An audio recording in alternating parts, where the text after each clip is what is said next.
93 ದಿನವಾದರೂ ಸ್ಥಳೀಯ ಶಾಸಕರು ಸಚಿವರು ಎಲ್ಲಿದ್ದೀರಾ? 93 ದಿನವಾದರೂ ಸ್ಥಳೀಯ ಶಾಸಕರು ಸಚಿವರು ಎಲ್ಲಿದ್ದೀರಾ? ಬಿಎಸ್ಪಿ ಸ್ಥಾಪಿಸಿಲ್ಲವೇ? ಸರ್ಕಾರಿ ನೌಕರಿ ಕೊಡಿ. ಬಿಎಸ್ಪಿ ಸ್ಥಾಪಿಸಿಲ್ಲವೇ? ಸರ್ಕಾರಿ ನೌಕರಿ ಕೊಡಿ. ಬಿಎಸ್ಪಿ ಬೋಟಾಟ ಕಾರ್ಖಾನೆ ವಿಸ್ತರಣೆ ಆದಿದ್ರೆ ಈಚೆಗೂ ಬಿಟ್ಟು ಕದಲೋದಿಲ್ಲ. ಬೇಕು ನ್ಯಾಯ ಬೇಕು.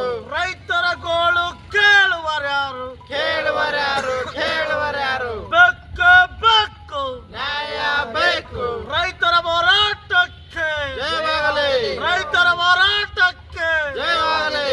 ಬೇಕು ನ್ಯಾಯ ಬೇಕು. 93 ದಿನವಾದರೂ ಸ್ಥಳೀಯ ಶಾಸಕರು ಸಚಿವರು ಎಲ್ಲಿದ್ದೀರಾ? ಬಿಎಸ್ಪಿ ಬೋಟಾಟ ಕಾರ್ಖಾನೆ ವಿಸ್ತರಣೆ ಆದಿದ್ರೆ ಈಚೆಗೂ ಬಿಟ್ಟು ಕದಲೋದಿಲ್ಲ.